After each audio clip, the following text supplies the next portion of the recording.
इस जगत के नाथ भी वही हैं। तो उन्हीं की सेवा इन इंद्रियों के द्वारा, जो ज्ञान इंद्रियां हैं, कर्म इंद्रियां हैं, इनके द्वारा भगवान की ही सेवा और अंतर से भगवान की मीठी मीठी स्मृति, यही इस जीवन का लाभ है। यही स्मृति कठिन प्रतीत होती है तो भगवान से प्रश्न किया गया, जो अपना प्रसंग चल रहा है। साधक ने प्रश्न किया कि आप कहते हैं हमारी स्मृति से आपकी प्राप्ति सुलभ है, लेकिन आपकी स्मृति अत्यंत कठिन प्रतीत होती है। तो भगवान ने उत्तर दिया कि तुम्हें कठिन इसलिए प्रतीत होती है मेरी प्राप्ति, क्योंकि मेरी स्मृति नहीं होती, और मेरी स्मृति इसलिए कठिन प्रतीत होती है क्योंकि तुम मेरे गुण, प्रभाव, तत्व और रहस्य को नहीं जानते। ये जब नाम का चिंतन होता है, नाम का खूब रटन होता है, तब भगवान के गुण, प्रभाव, तत्व और रहस्य का जागरण होने लगता है। यद्यपि गुण, प्रभाव, तत्व और रहस्य, भगवान का सब कुछ, ये दिव्य वैभव हमारे अंदर ही समाया हुआ है, लेकिन छुपा हुआ है। ये जब नाम का रटन होता है, जिह्वाग्र पर निरंतर नाम बसा रहता है, नाम विराजमान रहता है, तो नाम के रटन से ये नाम रटत आई सब सोई, सारी बुद्धि का प्रकाश, सब कुछ ज्ञान, ये नाम के रटन से प्राप्त हो जाता है। जब नाम का रटन होता है दृढ़ता पूर्वक, नाम के रटने में जो जलन हो रही है, उस जलन को सहते हुए भी निरंतर नाम का रटन करते रहना, तब फिर ये चमत्कार प्रारंभ होता है कि भगवान के गुण, प्रभाव, तत्व और रहस्य का ज्ञान होने लगता है।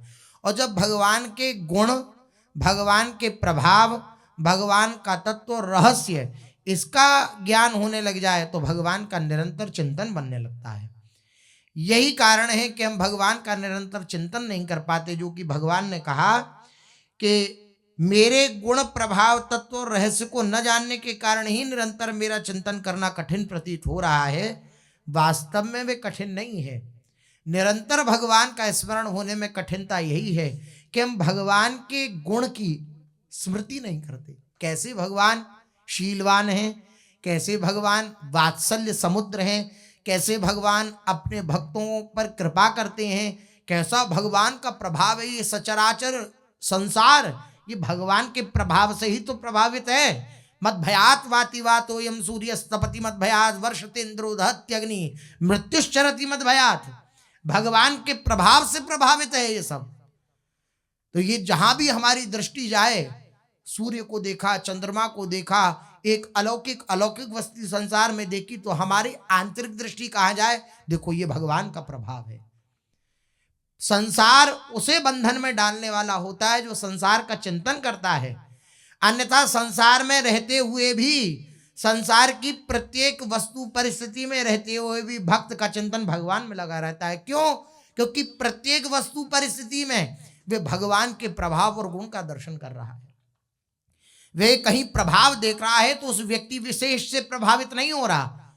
अगर उसको कहीं किसी का प्रभाव दिखा भी तो वो देख रहा है कि ये भगवान का प्रभाव है। तो चित्तवृत्ति कहाँ गई? भगवान के चरणों में गई। ये सूक्ष्म रहस्य है। जो दृश्य बंधन से युक्त जीव हैं वह देखें तो वे बंधन में डालने वाले हो जाएंगे वही दृश्य, और वही दृश्य महापुरुष जन देखें तो वह मुक्त करने वाले। दृश्य जो है वह बंधन कारक नहीं है, भावना बंधन कारक है।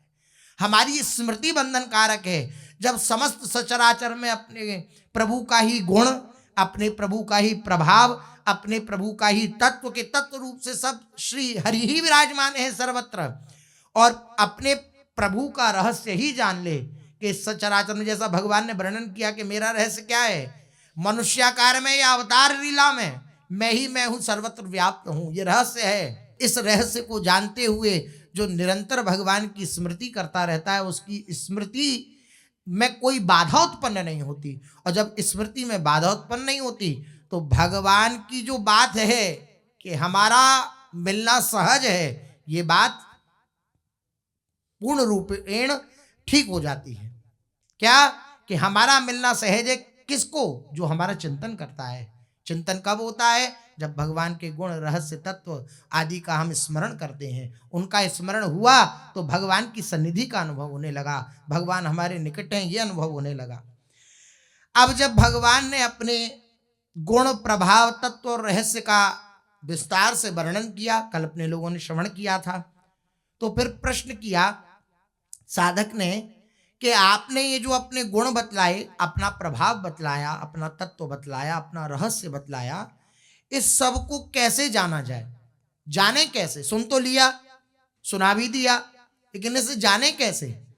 तो भगवान ही उत्तर दे रहे हैं। भगवान ने कहा जैसे छोटा बच्चा आरंभ में विद्या पढ़ने से जी चुराता है, छोटा सा बालक हो, जब उसकी शिक्षा आरंभ होती है तो वो जी चुराता है कि नहीं, ये कहाँ हमें झंझट में डाल दिया, हमें नहीं पढ़ना। किंतु जब विद्या पढ़ते पढ़ते उस विद्या का गुण, प्रभाव, तत्व और रहस्य को जान लेता है कि इसका क्या प्रभाव होता है, इस विद्या के क्या गुण हैं, क्या तत्व है, क्या रहस्य है, जान लेता है, तो फिर बड़े प्रेम और उत्साह के साथ विद्याभ्यास करने में लग जाता है, विद्याभ्यास करता है उत्साह के साथ। जो पढ़ने वाला उस पढ़ाई को अच्छी तरह जान गया तो खूब रुचिकर होता है पढ़ना उसके लिए, तथा दूसरों के छुड़ाने पर भी नहीं छोड़ना चाहता। जब उसे पढ़ने में सुख मिलने लगा तो दूसरा छुड़ावे तब भी उसे वे नहीं छोड़ना चाहता।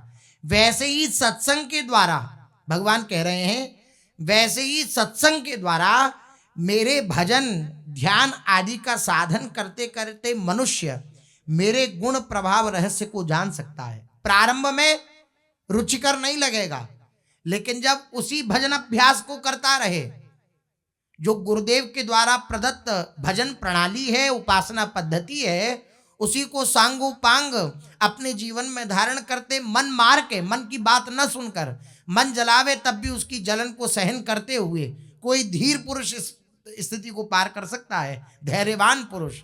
तो उस जलन को सहन करते हुए जब धीरे धीरे धीरे धीरे उसी उपासना पद्धति में लगा रहता है तो वो देख पाता है कि धीरे धीरे उसकी जलन शांत होने लगी, धीरे धीरे भजन में रस आने लगा, भगवान के गुण में, भगवान के प्रभाव में, भगवान के तत्व में, भगवान का रहस्य, ये सब हृदय में अपने आप स्फुरित होने लगा। भगवान यही कह रहे हैं कि सत्संग के द्वारा मेरे भजन, ध्यान आदि का साधन करते करते, करते करते क्या कि सहते सहते करना, सहत सहत बाड़े भगति। अगर सहन नहीं किया तो भक्ति का वर्धन नहीं होगा, सिद्ध सिद्धांत है।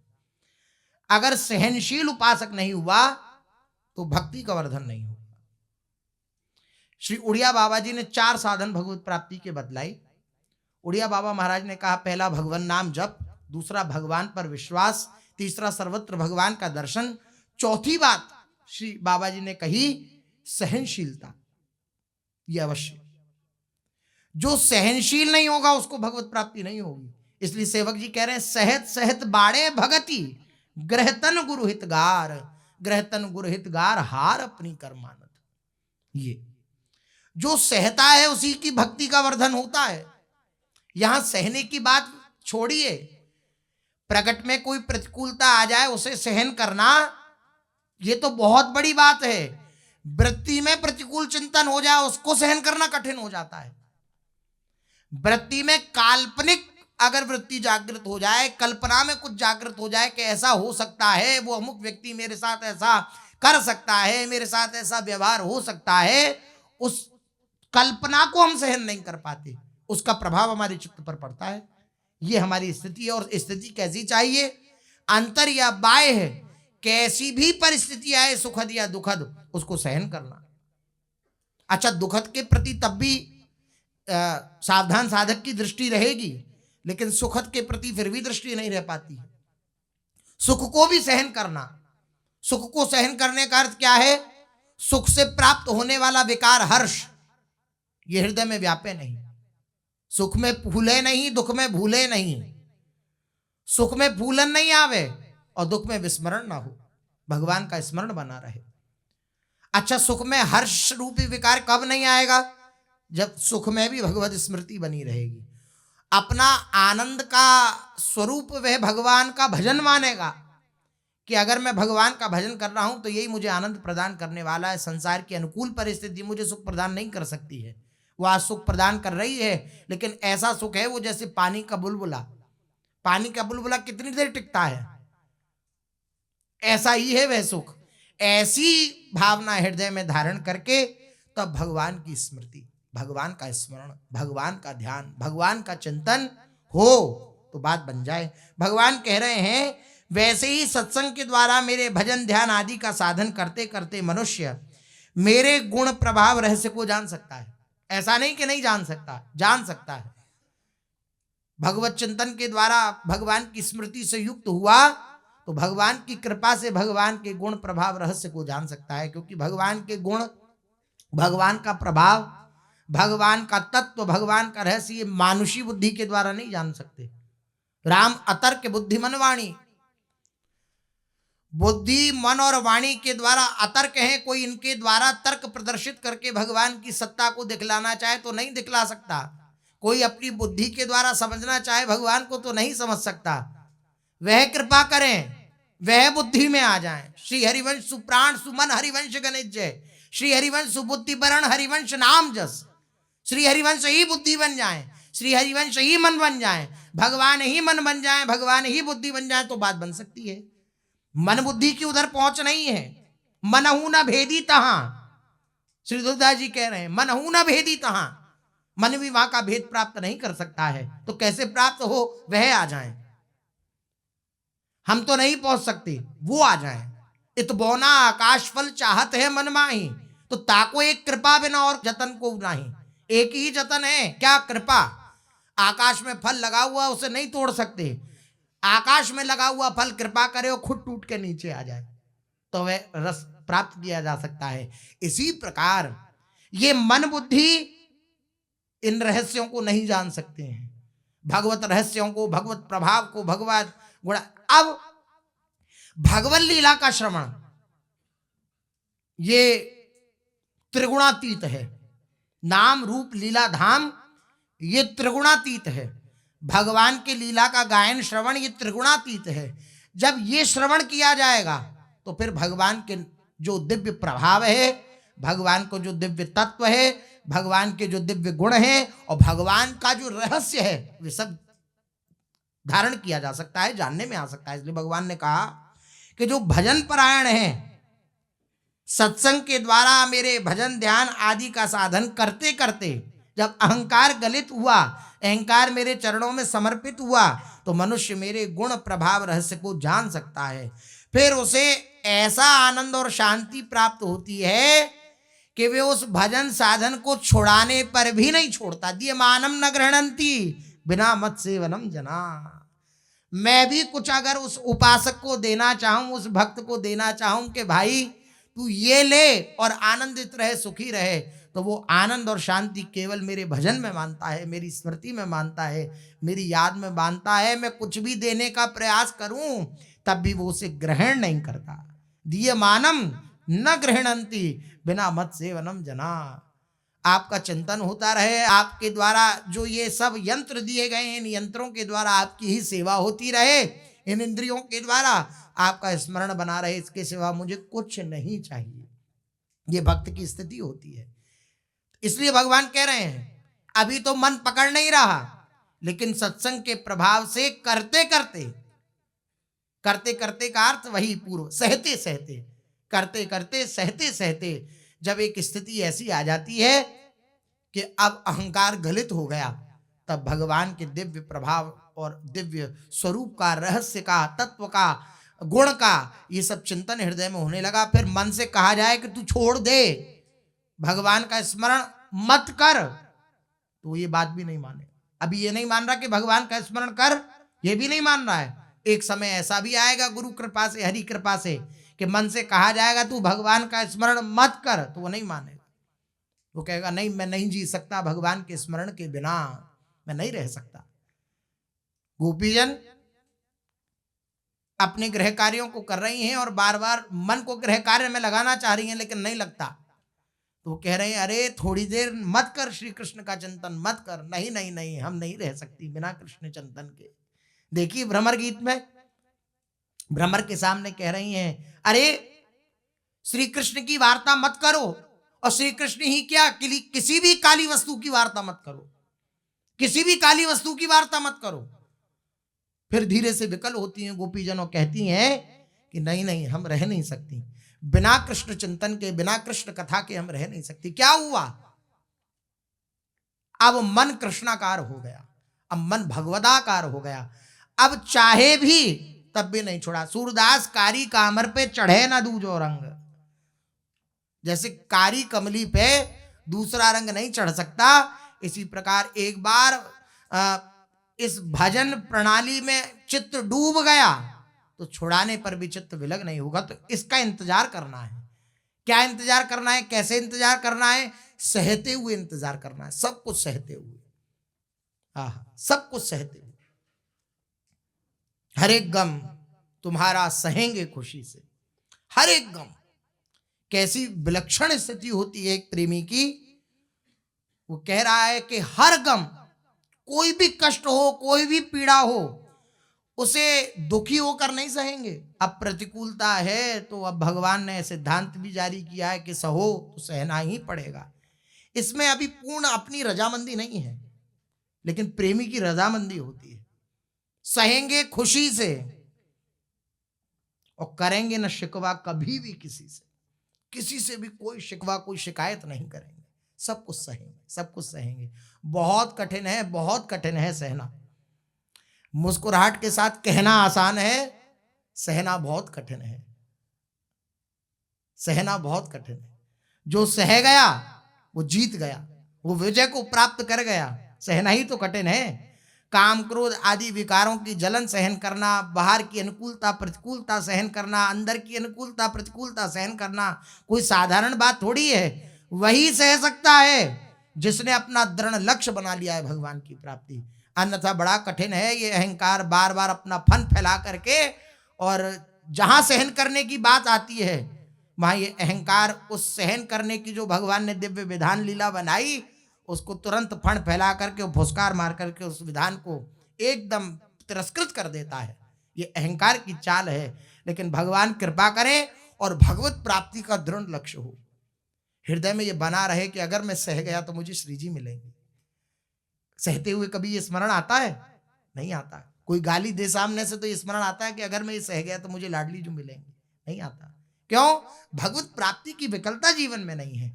जब भगवत प्राप्ति की विकलता जीवन में होती है तो सहन शक्ति आ जाती है अपने आप। और सहनशील जो है, सहनशील आशय उदार अति धीरज सहित विवेकी, ऐसा सहनशील उपासक ही भगवत प्राप्ति का लाभ ले पाता है, भगवत प्राप्ति उसे हो जाती है। यही भगवान ने कहा कि अभ्यास को करते करते, सत्संग के प्रभाव से सहन करते करते धीरे धीरे धीरे धीरे मन पंगु हो जाएगा। मन पंगु हो गया, अब चलने की उसमें सामर्थ्य ही नहीं रही। शक्ति रहित आसक्त। आसक्ति का अर्थ क्या है? अब शक्ति नहीं है कहीं और इधर उधर जाने की। ध्रुवदास जी ने सिद्धांत विचार में कहा शक्ति रहित आसक्त। अब शक्ति नहीं है इधर उधर जाने की। ऐसी आसक्ति प्रभु के श्री चरणों में हो गई। यही जीवन का लाभ है, यही जीवन का लक्ष्य है। खाना पूर्ति जीवन का लक्ष्य नहीं है कि चल रहा है ठीक है, जैसा है वैसा है और ऐसा ठीक है। नहीं नहीं नहीं, जीवन का लक्ष्य है मन की एक एक वृत्ति श्री युगल सरकार के चरणार विंदों में लुंठन करे। मन की एक एक वृत्ति श्री प्रियालाल को सुख पहुंचाने के लिए सदा उत्साहित रहे। यह बात है। अपने को सुख पहुंचाने के लिए तो सब सोचते हैं, कौन है ऐसा जो अपने को सुख पहुंचाने के लिए नहीं विचार करता हो? लेकिन भक्त वही है जो भगवान को सुख पहुंचाने का विचार करे।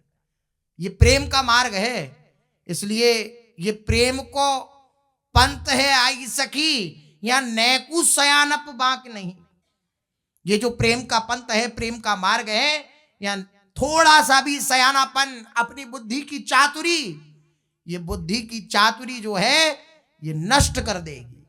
चतुराई चौपट करे, ज्ञानी गोता खाए, पूर्ण प्रेम प्रभाव से तुरंत हरि मिल जाए। चतुराई चौपट करे, सब चौपट कर देती है ये बुद्धि। अरे ऐसा भी तो किया जा सकता है, अरे शास्त्रों में ऐसा भी तो लिखा है। अच्छा गुरुजी ने ऐसा कहा तो ठीक ही है, लेकिन शास्त्रों में तो ऐसा भी लिखा है, हम ये भी तो कर सकते हैं। ये बुद्धि की चतुराई, ये बुद्धि का कौशल, ये बिल्कुल नष्ट कर देता है जीवन को। इसलिए बुद्धि की बात को न मानकर मन की बात को न मानकर मन बुद्धि की प्रत्येक क्रिया प्रतिक्रिया को अंदर से सहन करते हुए क्या, वो जलाएगा नहीं, मानेंगे उसकी, तो उस जलन को सहन करते हुए भगवत प्राप्ति की तीव्र उत्कंठा लेकर हृदय में जब भगवान के मार्ग पर बढ़ा जाता है तो एक समय ऐसा आता है कि सब पंगु हो जाते हैं, चलने योग्य नहीं रहते। फिर मन श्री कृष्ण बन गए, बुद्धि श्री कृष्ण बन गई, अब श्री कृष्णाकार हो गया, भगवदाकार हो गया चित्त, अंतःकरण भगवदाकार हो गया, मन बुद्धि चित्त अहंकार इन सब के द्वारा प्रभु का सेवन हो रहा है, सब प्रभु स्वरूप हो गए। तब जाकर के उस दिव्य शांति, उस दिव्य आनंद का अनुभव होता है। वही है भगवत प्राप्ति। अंतःकरण का भगवत आकार हो जाना, भगवदाकार हो जाना, यही है भगवत प्राप्ति। जब अंतःकरण क्योंकि आत्मस्वरूप तो स्वयं प्रभु ही, अच्छा शरीर तो यहीं छूटना है, किसको भगवत प्राप्ति होनी है, इस अंतःकरण को। ये अंतःकरण भगवदाकार हो गया तो बस बात बन गई। इसलिए भगवान कह रहे हैं कि जब तुम निरंतर मेरा चिंतन करते हुए, अभ्यास के द्वारा सब कुछ सहते हुए मेरे गुण और प्रभाव का चिंतन करोगे तो धीरे धीरे तुम पाओगे कि ऐसी आनंद और शांति प्राप्त होगी कि वे छुड़ाने पर भी फिर मन छोड़ना नहीं चाहेगा भगवान की स्मृति को। साधक ने प्रश्न किया, प्रभु क्या आपका निरंतर चिंतन रखते हुए आपकी आज्ञा के अनुसार शरीर और इंद्रियों के द्वारा कार्य भी हो सकता है? आपका चिंतन भी करें और शरीर और इंद्रियों के द्वारा कार्य भी करें, ऐसा क्या हो सकता है? तो इसका शेष चर्चा आगे। चलते हैं, महाप्रभु श्री चैतन्य देव जी का चरित्र अपने लोग कथन श्रवण कर रहे हैं, जिसमें श्री महाप्रभु जी जगन्नाथपुरी में विराजमान हैं। जगन्नाथ रथ यात्रा का समय आ रहा है और जगन्नाथ जी की दिव्य लीलाओं का दर्शन श्री महाप्रभु जी अपने अनुगत्य नित्य पार्षदों को करा रहे हैं। श्री रोहिणी जी श्री कृष्ण की 16,108 रानियों को भगवान की ब्रज लीला के संबंधित समस्त लीलाओं का वर्णन कर रही हैं और द्वार पर सुभद्रा जी, जगन्नाथ जी और बलराम जी ब्रज की लीलाओं का श्रवण कर रहे हैं। कैसा प्रेम है ब्रजवासियों का कि श्री कृष्ण ने ब्रजवासियों को बैकुंठ भेज दिया कि जाओ, तुम इतना पीछे पड़ते हो तो जाओ बैकुंठ का दर्शन करो। तो बैकुंठ में जाकर के ब्रजवासी जन विकल हो गए। बैकुंठ शांत प्रदेश है। यद गत्वा न निवर्तन्ते तद्धाम परमम मम। धाम की महिमा है, अपनी एक धाम की महिमा है। धाम में जाकर के किसी प्रकार का कोई रोग शोक दुख दारिद्र आदि नहीं सताता है। लेकिन ऐसे परम धाम में जाकर भी ब्रजवासियों की प्रीति देखिए। ब्रजवासियों ने कहा नहीं नहीं नहीं, हमें यहां नहीं रहना। कल अपने लोग प्रसंग श्रवण कर रहे थे, कैसी व्याकुलता ब्रजवासियों के हृदय में आई और मन सुखा तन सुखा भद्र स्तोक आदि भगवान के जो ये नित्य सखा हैं, ये सब सखा आंखों से प्रेमाश्रु बहाते हुए बोले हमें यहां नहीं रहना। उहा मनमोहन कुंवर नाम रस भी ने, यहाँ नाम जीरण नारायण का वही। उहाँ कर कमल फिरावे अलबेली भांति, यहाँ गदा चक्र लिए सबको डरावई। ऐसे हमारे श्री ठाकुर जी हैं ब्रज बिहारी, उनके नवीन नवीन नाम ब्रजवासी जन रखते हैं। यहाँ ये प्राचीन नाम धारण किए हुए हैं बस नारायण, वहां तो नवीन नवीन नाम ब्रजवासी जन अपने ठाकुर का रखते हैं। कैसे ब्रजवासी जन नाम रखते हैं दिव्य दिव्य, कैसी अद्भुत शोभा होती है श्री ठाकुर जी की, और प्रत्येक शोभा पर नाम रख देते हैं ब्रजवासी जन। ब्रज सम और को नहीं धाम, यहां ब्रज सो, इस ब्रज में या ब्रज सो परमेश्वर हु के सुधरे सुंदर नाम। जैसे किसी के नाम में सुधार किया जाए, तो वो कह रहे हैं ब्रजवासी जन कि ब्रज के समान और कोई धाम नहीं है इस विश्व ब्रह्मांड में। बोले क्यों? बोले जिसे परमेश्वर कहा जाता है, पुराण पुरुषोत्तम कहा जाता है, अखिल ब्रह्मांडों का नायक कहा जाता है, उन परमेश्वर के भी यहां पर नाम सुधारे जाते हैं। बोले ये गड़बड़ है, इसकी जगह ये करो। सबसे पहले नाम गर्गाचार्य जी ने रखा कृष्ण, जो सही उच्चारण है कृष्ण का, तो कृष्णो णो, तो कृष्णो, तो पूरी जीव टेढ़ी हो जाए। अब ब्रजवासी जन बड़े भोरे, एकदम सीधे साधे। अब ब्रजवासी कैसे बोले? अब ठाकुर जी को बुलान तो कृष्ण आना इधर, अब कैसे बने बात? तो ब्रजवासियन ने सुधारे नाम। क्या सुधारे? कृष्ण नाम यह सुन्यो गर्गते, तो कृष्ण नाम नहीं बोला ब्रजवासियों ने, कान कान कही बोले। कान्हा, कनुआ ऐसे करके बोल रहे हैं, कोई कृष्ण नहीं बोल रहा। कौन जीवे टेढ़ी करे, कौन इतनी मेहनत करे? कृष्ण नाम यह सुन्यो गर्गते, कान कान कही बोले। बाल केली रस मगन भये, सब आनंद सिंधु कलोले। जसुदा नंदन दामोदर। कैसे कैसे नाम? बोले किनका? लाला यशोदा जी का। तो बोले जसुदा नंदन, और मैया ने उखलते बांध दियो। तो लाला के सब सखा बोले अरे तू कान्हा नहीं है, तू तो दामोदर है, उखल से बंधा हुआ है ना। दाम माने रस्सी, उधर माने ये पेट, तो जो उधर से जिन रस्सी से जो बंधे हुए हैं वही दामोदर। जसुदानंदन दामोदर, नवनीत प्रिया दधि चोर। चीर चोर चित चोर चिकनिया, चातुर नवल किशोर। कैसे अद्भुत अद्भुत नाम है, रस से भरे हुए नाम, सुन ले तो रसासक्त हो जाए, ऐसे नाम ब्रजवासियों ने दिए अपने ठाकुर को।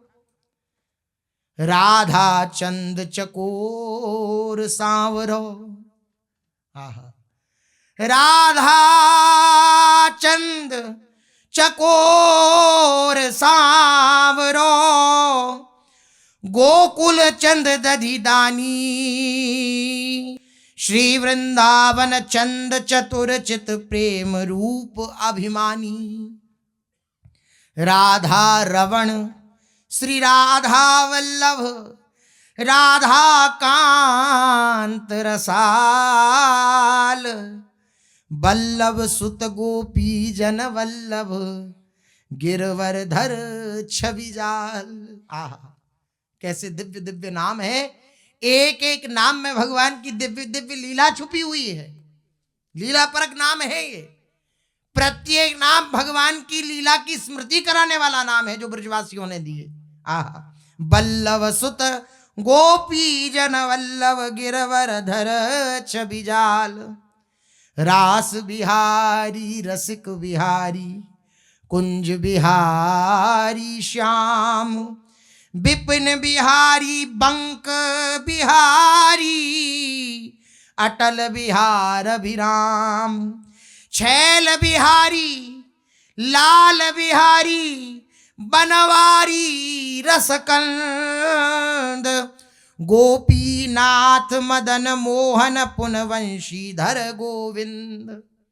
आहा, ब्रजलोचन, आहा ब्रज के नेत्र, ब्रजलोचन। ब्रज रवण मनोहर, ब्रज उत्सव ब्रजनाथ। कैसा देखिए प्रेम पूरित नाम है, ब्रज उत्सव। ब्रज का उत्सव कौन है? श्री कृष्ण। श्री कृष्ण नहीं तो कोई उत्सव नहीं। श्री कृष्ण है तो नित्य उत्सव, नित्य सौख्य, नित्य श्री, नित्य मंगल। नित्य उत्सव है, नित्य सौख्य है, नित्य श्री है, नित्य मंगल है। और श्री कृष्ण नहीं तो कोई मंगल नहीं, कोई सौख्य नहीं, कोई उत्सव नहीं। और भगवान का नाम ब्रजवासियों ने रखा ब्रज उत्सव। लाला तू है तो हमारा उत्सव है, तू ना है तो हमारा उत्सव ना है। ब्रज उत्सव ब्रजनाथ। ब्रज जीवन ब्रज वल्लभ सबके ब्रज किशोर शुभ गाथ, ब्रज भूषण ब्रज मोहन सोहन, ब्रज नायक ब्रज चंद, ब्रज नागर ब्रज छैल छबीले, ब्रजवर श्री नंद नंद, ब्रज आनंद और ब्रज दूल्ह नितही।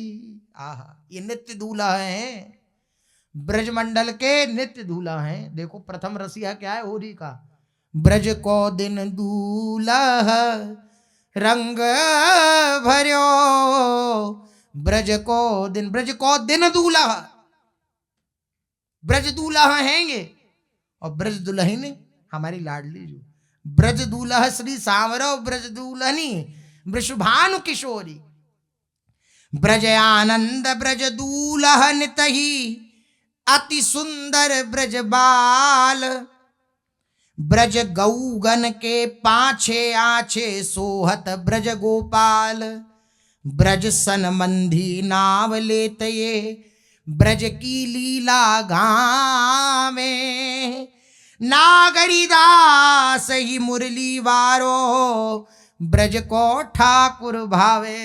नागरी दास ही मुरली वारो ब्रज को ठाकुर भावे। नागदास जी कह रहे हैं हमें तो ब्रज का ठाकुर जो मुरली वारो है वे हमें भाता है। नागरीदास जी का एक पद है, हमारो मुरली वारो श्याम। किन श्री कृष्ण की उपासना करते हो, किन श्री कृष्ण के दास हो, कौन श्री कृष्ण तुम्हारे, जैसे मीरा जी कहती हैं मेरे तो गिरधर गोपाल दूसरों ना कोई। बोले कौन गिरधर गोपाल, जाके सिर मोर मुकुट मेरो पति सोई। ऐसी नागरीदास जी, हमारो मुरली वारो श्याम। ब्रजवासियों का जीवन मुरलीधर श्याम सुंदर। देखिए गोपी प्रसंग में जब रास लीला का प्रसंग होता है, जब ठाकुर जी अंतर ध्यान हो गए तो ठाकुर जी बिल्कुल वही नासिका, वैसा ही स्वरूप, वैसा ही श्रीअंग, लेकिन ठाकुर जी ने अपनी दो भुजाएं बढ़ा ली बस। बिल्कुल जैसा स्वरूप श्री कृष्ण का ऐसा ही स्वरूप है, वही है, लेकिन दो भुजाएं अपनी बढ़ा ली और ठाकुर जी पौड़ गए एक कुंज में। गोपियां ढूंढती भई आई वहां कुंज में, प्रणाम कियो, चतुर्भुज स्वरूप है श्री कृष्ण ही। लेकिन गोपी जन बोली हे नारायण, आपने अगर हमारे श्री कृष्ण को देखा हो तो हमें बतला दो। ये ब्रजवासियों का प्रेम। हमारो स्वरूप में भेद नहीं है। बार बार इस बात को जो को बुद्धि के तार्किक लोग होते हुए कहे भगवान में भी भेद कर दिया, नहीं, रसा भेद है, ये रस का भेद है। एक आप हो, आपको कोई मौसा कहता है, कोई चाचा कहता है, कोई ताऊ कहता है, कोई दादा कहता है, कोई जीजा कहता है, तो आप अलग अलग हो गए क्या? नहीं, हो तो एक ही, लेकिन आपको संबंध के कारण अलग अलग पुकारा जाता है, आप अलग अलग नहीं होते हो। संसार में भी देखो, एक व्यक्ति को ताऊ, चाचा, जीजा, मौसा, फूफा सब कहा जाता है, तो वो अलग अलग हो गया क्या?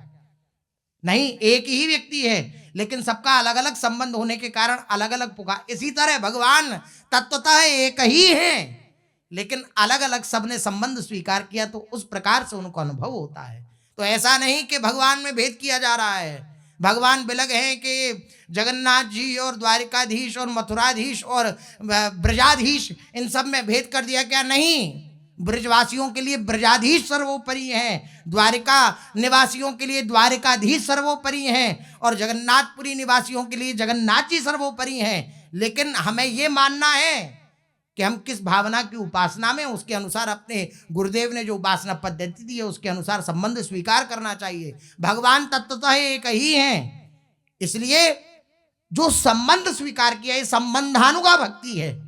जो संबंध स्वीकार किया उस संबंध की ठसक में उपासक कहता है हमारो मुरली वारो श्याम, बिन मुरली बनमाल चंद्रिका, नहीं पहचानत नाम, हमारो मुरली वारो श्याम। बिन मुरली और बनमाल, वनों में जो पुष्पों से और फलों से ब्रजवासी जन सुंदर माला पहना देते हैं श्री ठाकुर जी को, वह जो माला पहनने वाले हैं, बनमाल पहनने वाले हैं, और जो मुरली को धारण करने वाले हैं, वही हमारे हैं और किसी को हम नहीं पहचानते। गोप रूप, कौन? गोप रूप वृंदावनचारी, ब्रज जन पूर्ण काम, या ही सोहित चित्त बढ़ो, नित दिन दिन पल छिन जाम। नित्य निरंतर हमारा चिंतन, नित्य निरंतर पल पल छिन छिन हमारी स्मृति उन मुरली वाले श्याम सुंदर की होती रहे। हम तो यही चाहते हैं। ब्रजवासी जन बैकुंठ में पुकार रहे हैं, नहीं, हमें किसी से कोई काम नहीं है। नंदीश्वर, नंदगांव, गोवर्धन गोकुल बरसानो विश्राम, नागरिदास द्वारिका मथुरा, इनसे कछु न काम, हमारो मुरली वारो श्याम। हमारे तो सर्वोपरि मुरलीधर श्री ठाकुर जी हैं, इसलिए जो रस ब्रजवासी जन लेते हैं वो रस कोई नहीं ले पाता जैसा रस ब्रजवासी जन ले, क्योंकि रसमय ठाकुर हैं यहाँ के। रसमय यहाँ के ठाकुर के नाम है और यहाँ के रसीले ठाकुर हैं। जैसे कोई आपको बिना चाशनी में डूबा हुआ रसगुल्ला दे दे तो कैसा लगेगा? है, कढ़ैया से उतारा और दे दिया, ले भैया खा, कैसा लगेगा? अच्छा लगेगा क्या? यूं लगेगा फीका फीका, क्या दे दिया ये। और वही रसगुल्ला जब चाशनी में डुबो दिया जाए तो आहा। ऐसे ही ब्रज का ठाकुर जो है ना, अब कहने में संकोच लगता है, भार तो नीरस ही रहा, जब ब्रज में आया तो रसमय हुआ। आहा। जो वृंदावन ना हो तो रसराज विचारो रो तो। ये वृंदावन नहीं होता, ये ब्रज नहीं होता तो ये रसराज श्री कृष्ण भी रोते। क्यों रोते? क्योंकि रस प्रदान करने वाली ब्रज भूमि है, प्रेम प्रदान करने वाली। ये जो प्रेम करना आया श्री ठाकुर जी को, ये ब्रज भूमि का चमत्कार है, वृंदावन का चमत्कार है। जो सुख लेत सदा ब्रजवासी, सो सुख स्वप्ने हूं नहीं पावत, जे बैकुंठ निवासी। जो सुख लेत सदा ब्रजवासी, यहाँ घर घर हुए रहो खिलौना। आहा। व्यास जी कहते हैं, मेरे माई श्यामा श्याम खिलौना। श्यामा श्याम कौन है? खिलौना है, सखियों के खिलौना है, प्रेम के खिलौना। दो खेलत है प्रेम खेल, ये प्रेम के खिलौना है, प्रेम खेल को खेलते रहते हैं। ऐसे ही है। तो यहां ब्रजवासियों का कैसा सौभाग्य प्राप्त हुआ? यहां घर घर हुए रहो खिलौना, घर घर के खिलौना बन गए श्री ठाकुर जी। जो चावे जब बुलावे तब नचावे, कभी डरावे, कभी कहे कुछ, कभी कुछ कहे, कभी कुछ कहे। तो अब देखो नंद बाबा को कैसा सौभाग्य प्राप्त है। नंद बाबा ने कही, जा लाला मेरी पादुका ले आ। बाबा की बात सुन के ठाकुर जी गए ठुमकते भये। बड़े बड़े महापुरुषों ने वर्णन किया है इस ब्रज के ठाकुर से बच के रहना। कभी पहली बात तो वृंदावन ब्रज में जाना नहीं, और जाओ तो एक बालक से बचे रहना, वो दिगंबर रहता है, नंगा रहता है। बड़े बड़े महापुरुषों ने वर्णन किया है, दिगंबर रहता है।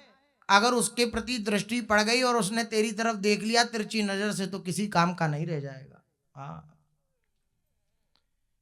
नारायण स्वामी कहते हैं कि जब तक नंदलाल की तुम पर दृष्टि नहीं पड़ रही है तब तक तुम भले ही एकांत में बैठकर ब्रह्म को विचार लो, लेकिन अगर नंदलाल की दृष्टि पड़ गई तो सब भूल जाओगे, केवल नंदलाल ही रहेंगे याद में।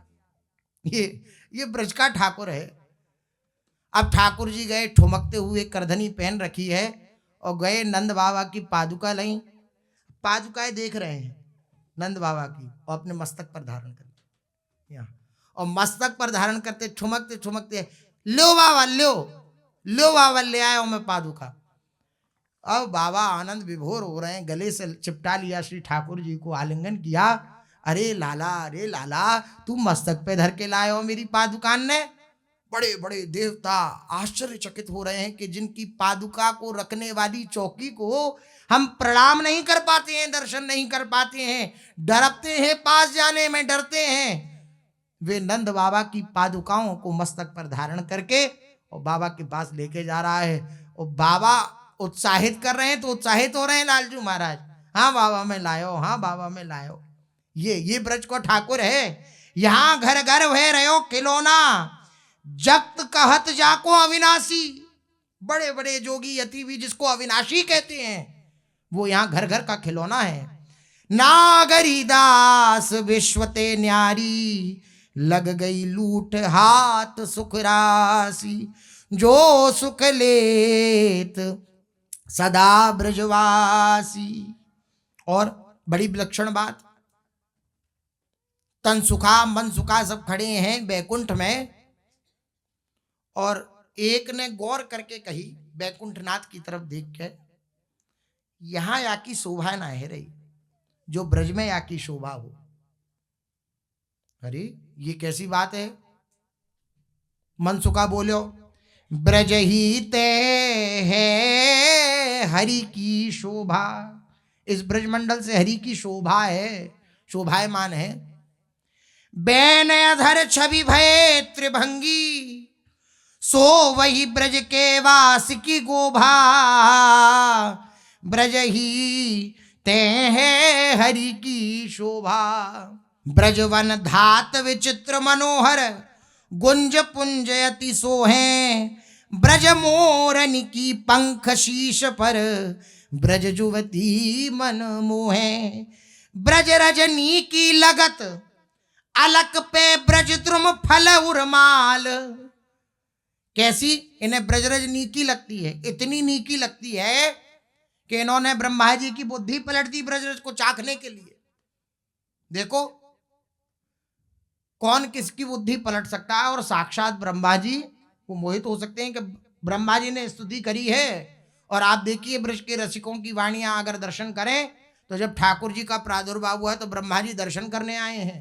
ब्रजवासी जनों ने देखा है, चार चार मुंह का कोई पंडित आया है।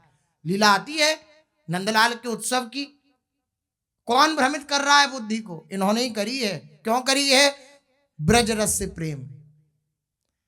ये चुरा के ले गए ब्रह्मा जी बछड़ाओं को और ग्वाल वालों को, तो प्रत्येक ग्वाल वाल और प्रत्येक बछड़ा श्री ठाकुर जी बने, और 84 कोस ब्रजमंडल की रज को श्री ठाकुर जी ने अपने श्रीमुख से चखा है, रज को चखा है। ब्रज रस से इतना प्रेम है हमारे श्री ठाकुर जी को। ब्रज रजनी की लगत अलक पे, ब्रज द्रुम फल उर्माल। अलक पे सदा विराजमान रहती है ब्रज रज, और ब्रज द्रुम, ब्रज की जो लताएं हैं, ब्रज के जो वृक्ष हैं, उनके से जो फल प्रकट होते हैं, उन फलों की ये माला धारण करते हैं। ब्रज दुम फल उर्माल, ब्रज गौवन के पाछे आछे आवत मत गज चाल, बीच लाल ब्रज चंद सुहाए, चहु ओर ब्रज गोप, नागरिया परमेश्वर हु को, ब्रजते बाड़ी ओप। नागरिया परमेश्वर, जो परमेश्वर हैं उनको भी ब्रज से लोभ है, लोभ बढ़ा हुआ है कि हमें ब्रजवास प्राप्त हो। आहा, निगमागम की कौन चलावे, महाविष्णु के मन नहीं आवे। बीच लाल ब्रज चंद सुहाए, चहु ओर ब्रज गोप, चारों ओर ब्रज गोप हैं, सखा हैं श्री ठाकुर जी के, और बीच में नंदलाल सुहाए हैं, गौएं चल रही हैं, बीच में श्री ठाकुर जी चल रहे हैं, चारों समूह चल रहा है ब्रज गोपों का। ऐसा सुख कहीं हरि को भी प्राप्त हो सकता है भला? हरि भी प्रसन्न होते हैं, आनंदित होते हैं ब्रजमंडल का वास। तो सब जितने भी ठाकुर जी के सखा हैं वे सब वहां पर विराजमान हैं, और वहां पर ब्रजवासियों को प्रत्येक लीला का स्मरण आने लगा। जो ब्रज में लीलाएं हुई वो व्याकुल हो रहे हैं कि यहां तो हम अच्छे फंसे, लाला ने यहां भेज दिया और प्रत्येक लीला याद आ रही है, अब हम क्या करें, कैसे जामें। बड़े कौतूहल युक्त हैं, बड़े विचलित हैं, और बार बार स्मरण कर रहे हैं। मुरली अधरन धरत ही छबिल की लज्जित मैन, चर थिर थिर चर होत सुनी कमल नैन की बैन। अरे ब्रजमंडल, एक बार अगर मुरली बजाने श्याम सुंदर तो चर थिर हो जाए, थिर चर हो जाए, ऐसी मुरली का वादन होता है। ललित कदम्ब तरे मुरली अधर धरे, ठाड़े हुए त्रिभंग छवि छाजे वनमाल की। धैनु न चरत तृण बछरा न पीवे चीर, मृगन के नीर दृग भीरती काल की। जब नंदलाल बांसुरी बजाते हैं, वंशी बजाते हैं, तो ऐसी शोभा होती है कि त्रिभंग ललित होकर वनमाल साज रही है। लता के नीचे, कदम्ब के नीचे सुंदर वेणु बजा रहे हैं। धेनु जो हैं, जो गैयाएं हैं, वे चर रही होती हैं, वे चरना छोड़ देती हैं नंदलाल की बांसुरी जब कान में पड़ती है। तो बछड़ा जल पी रहे होते हैं, वे बछड़ा नीर पीना छोड़ देते हैं, जल पीना छोड़ देते हैं। मृगन के नीर दृग भीरती काल की। जब बांसुरी बजती है तो आंखों से, जो मृग हैं उनकी आंखों से, नेत्र से अश्रु प्रवाहित होने लगते हैं। उड़त पखेरु नभ बीच ठहराए रहे, और जितने भी पक्षी नभ में आसमान में उड़ रहे होते हैं वे रुक जाते हैं, ठहर जाते हैं।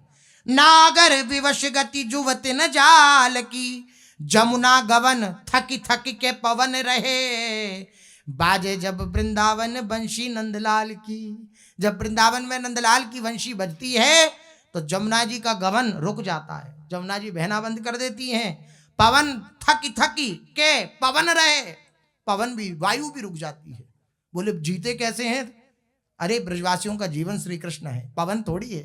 ब्रजवासियों का जीवन श्री कृष्ण है। कही कैसे कैसे कहें जैसे किए बिहार, छिन वही बिसरत नाही ब्रज माखन चाखन हार।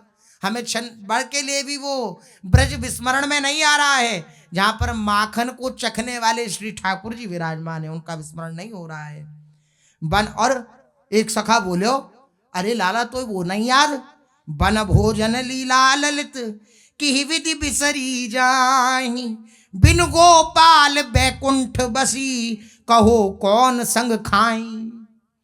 बिना गोपाल के, बिना अपने ठाकुर के इस बैकुंठ में निवास कर ले तो बताओ हम किन के संग भोजन करेंगे? हम तो अपने लाला के संग भोजन करते हैं, अपने लाला के संग पाते हैं। बन भोजन लीला ललित की विधि बिसरी जाए।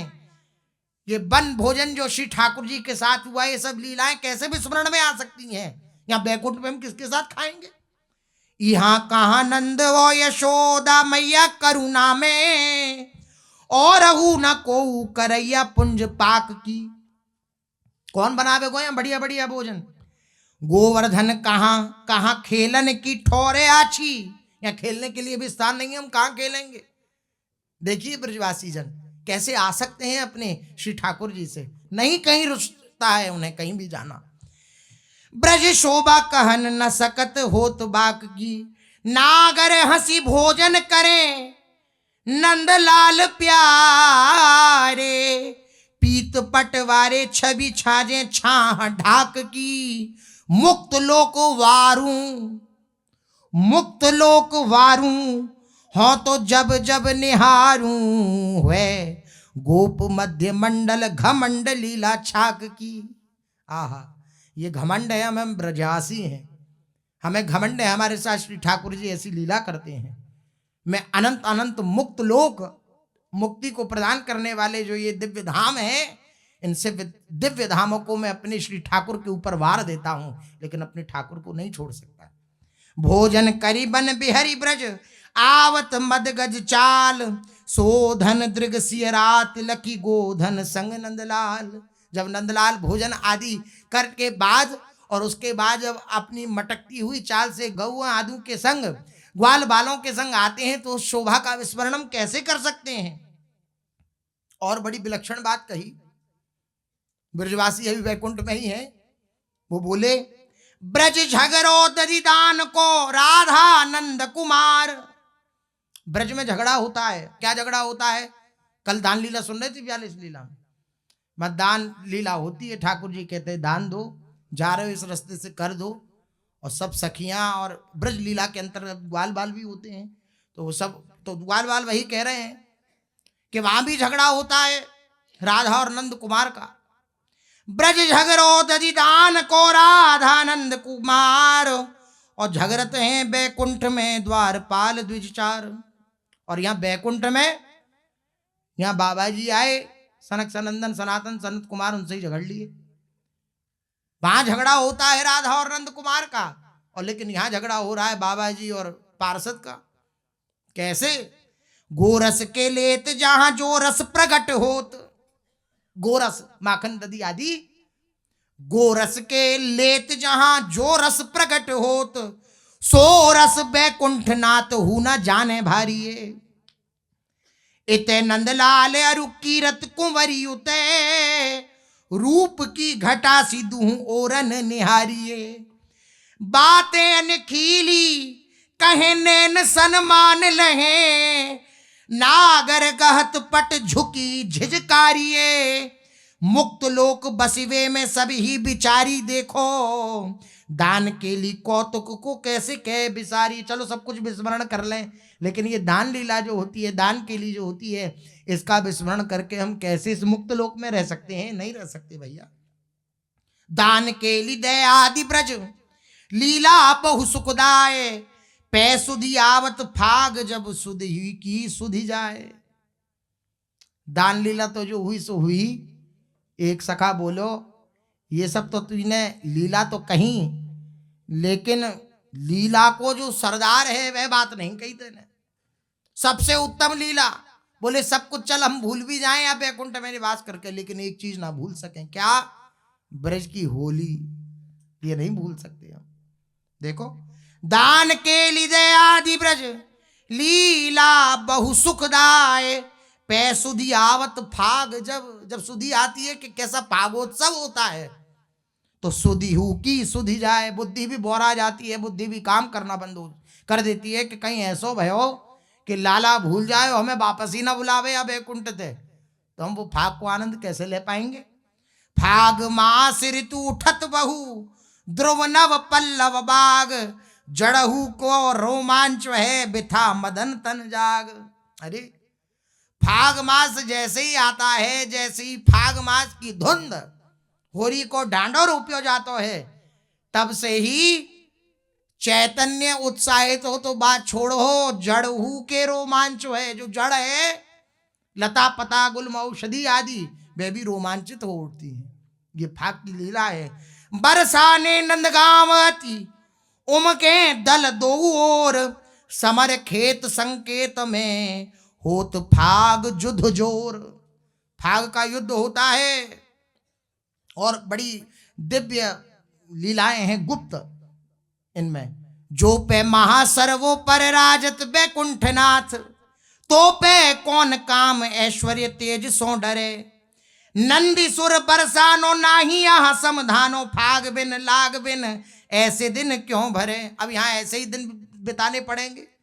अरे जहां नंदगांव और बरसाने का समझाना ना हो, समधी ना माने जाए, वह कैसे? अब समधी नंदगाम के लाला श्री किशोरी जी बहू है नंदगाम की, और जो लालजू का ससुराल है वो बरसाना है, और बरसाने वाली श्री लाडली जू का जो ससुराल है वो नंदगाम है। ये समझाना है।